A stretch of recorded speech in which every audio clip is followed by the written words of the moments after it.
യഹോവ എന്ന് പറയുന്നത് സർവനാമമാണ്. പിതാവിനും പുത്രനും പരിശുദ്ധാത്മാവും അടങ്ങുന്ന, ആളത്തം അടങ്ങുന്ന ഒരു ദൈവത്തിന്റെ നാമമാണ് യഹോവ എന്ന് പറയുന്ന നാമം. യഹോവ എന്ന് പറയുന്നത് സർവനാമമാണ്. പിതാവിനും പുത്രനും പരിശുദ്ധാത്മാവും അടങ്ങുന്ന, ആളത്തം അടങ്ങുന്ന ഒരു ദൈവത്തിന്റെ നാമമാണ് യഹോവ എന്ന് പറയുന്ന നാമം. കേട്ടല്ലോ.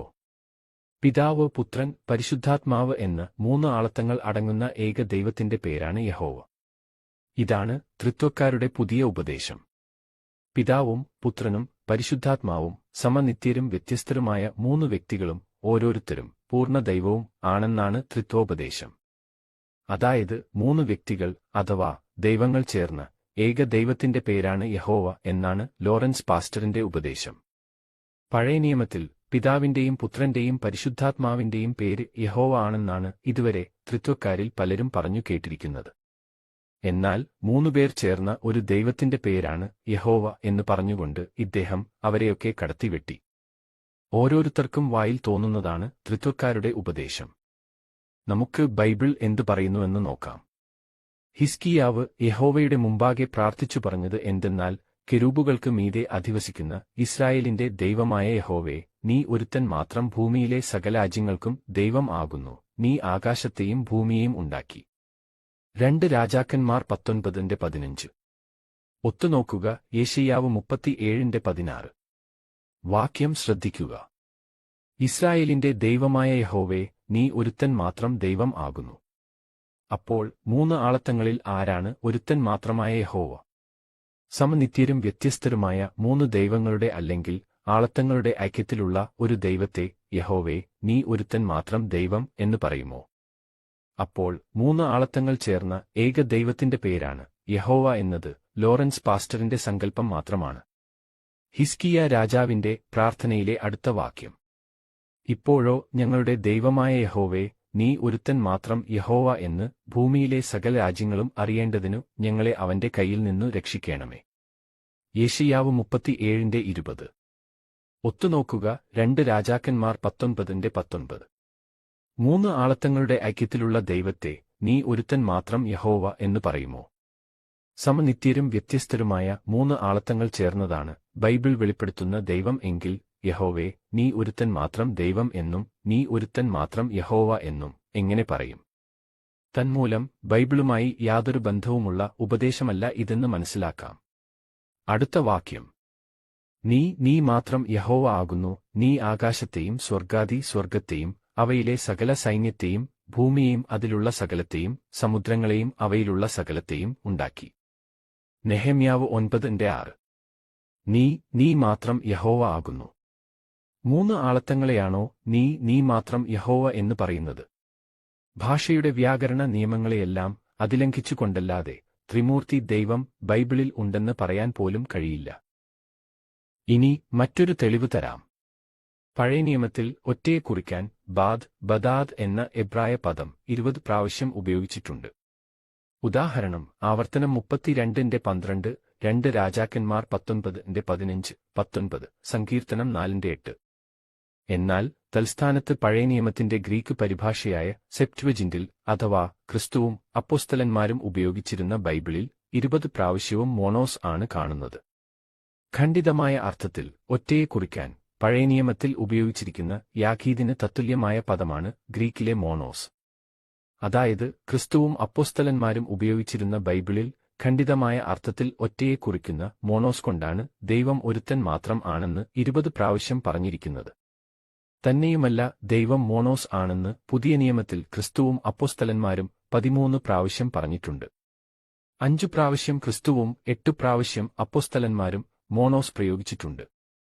ഉദാഹരണം: ലൂക്കോസ് 5:21, യോഹന്നാൻ 5:44, 17:3, 1 തിമോഥെയോസ് 1:17, യൂദാ 1:24. അതായത് ക്രിസ്തുവും അപ്പോസ്തലന്മാരും ഉപയോഗിച്ച ബൈബിളിൽ 20 പ്രാവശ്യവും ക്രിസ്തുവും അപ്പോസ്തലന്മാരും സ്വന്തം വായുകൊണ്ട് 13 പ്രാവശ്യവും ദൈവം യാഖീദ് അഥവാ മോണോസ് ആണെന്ന് അസന്ദിഗ്ധമായി പറഞ്ഞിട്ടുണ്ട്. അപ്പോൾ ട്രിനിറ്റിയുടെ സമനിത്യരും വ്യത്യസ്തരുമായ 3 ആളത്തങ്ങൾക്ക് എന്ത് സംഭവിച്ചു?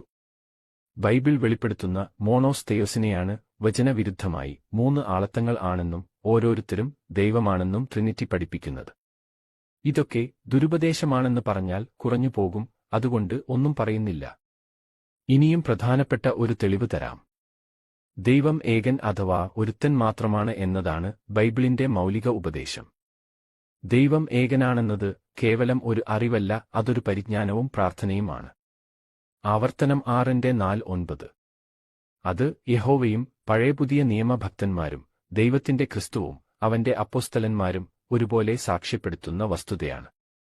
യഹോവയായ ഞാൻ നിന്റെ ദൈവം ആകുന്നു, ഞാൻ അല്ലാതെ അന്യദൈവങ്ങൾ നിനക്കുണ്ടാകരുത് എന്ന 1-ാം കൽപ്പന തുടങ്ങി, ഞാൻ യഹോവയാകുന്നു, മറ്റൊരുത്തനുമില്ല, ഞാൻ അല്ലാതെ ഒരു ദൈവവുമില്ല, എനിക്ക് മുമ്പേ ഒരു ദൈവവും ഉണ്ടായിട്ടില്ല, എന്റെ ശേഷം ഉണ്ടാകുകയുമില്ല, ഞാൻ ഒരുത്തനെയും അറിയുന്നില്ല എന്നൊക്കെയാണ് യഹോവ പറയുന്നത്. പുറപ്പാട് 20:2-3. യെശയ്യാവ് 43:10, 44:8, 45:5. ഞാൻ അല്ലാതെ മറ്റൊരു ദൈവം ഇല്ല, ഞാൻ ഒരുത്തനെയും അറിയില്ലെന്ന് ദൈവം പറഞ്ഞാൽ ദൈവത്തിൽ 3 പേർ ഉണ്ടെന്നാണോ മനസ്സിലാക്കേണ്ടത്? ദൈവം പറയുന്നതുപോലും വിശ്വസിക്കാതെ വായിൽ തോന്നിയത് കോതയ്ക്ക് പാട്ടെന്ന് പറഞ്ഞ പോലെയാണ് ഓരോരുത്തരും ഉപദേശം ഉണ്ടാക്കുന്നത്. യഹോവ ഒരുത്തൻ മാത്രമാണ് ദൈവമെന്നും അവന് സമനായും സദൃശനായും ആരുമില്ലെന്നും യഹോവയല്ലാതെ മറ്റൊരു ദൈവം സ്വർഗ്ഗത്തിലോ ഭൂമിയിലോ ഇല്ലെന്നും യഹോവയുടെ ഭക്തന്മാർ പറയുന്നു. പുറപ്പാട് 15:11, 1 രാജാക്കന്മാർ 8:23, 2 രാജാക്കന്മാർ 19:15, 19, നെഹെമ്യാവ് 9:6, സങ്കീർത്തനം 40:5.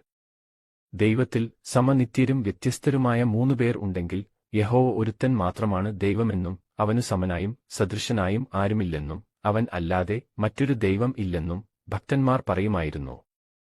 ദൈവം ഒരുത്തൻ മാത്രമാണെന്നും പിതാവ് മാത്രമാണ് സത്യദൈവം എന്നും ക്രിസ്തു പറയുന്നു. യോഹന്നാൻ 5:44, 17:3. ഈ വേദഭാഗങ്ങളിൽ ഖണ്ഡിതമായ അർത്ഥത്തിൽ ഒറ്റയെ കുറിക്കുന്ന മോണോസ് എന്ന പദം കൊണ്ടാണ് ദൈവം ഒരുത്തൻ മാത്രമാണെന്നും പിതാവ് മാത്രമാണ് സത്യദൈവമെന്നും ക്രിസ്തു പറഞ്ഞത്. ദൈവത്തിൽ സമനിത്യരായ 3 ആളത്തങ്ങൾ ഉണ്ടെങ്കിൽ ദൈവം ഒരുത്തൻ മാത്രമാണെന്നും പിതാവ് മാത്രമാണ് സത്യദൈവമെന്നും ദൈവത്തിന്റെ ക്രിസ്തു പറയുമായിരുന്നു. അപ്പോൾ ദൈവത്തിന്റെ ക്രിസ്തുവിനെപ്പോലും കള്ളൻ ആക്കുന്ന മാരക ഉപദേശമാണ് ത്രിത്വം. ദൈവം ഒരുത്തൻ മാത്രമാണെന്നും പിതാവായ ഏകദൈവമേ നമുക്കുള്ളെന്നും അപ്പോസ്തലന്മാർ പറയുന്നു. ലൂക്കോസ് 5:21, യോഹന്നാൻ 8:41, 1 കൊരിന്ത്യർ 8:6, എഫെസ്യർ 4:6, 1 തിമോഥെയോസ് 1:17. ദൈവം ഒരുത്തൻ മാത്രമാണെന്ന് അപ്പോസ്തലന്മാർ പറയുന്നതും ഖണ്ഡിതമായ അർത്ഥത്തിൽ ഒറ്റയെ കുറിക്കുന്ന മോണോസ് കൊണ്ടാണ്.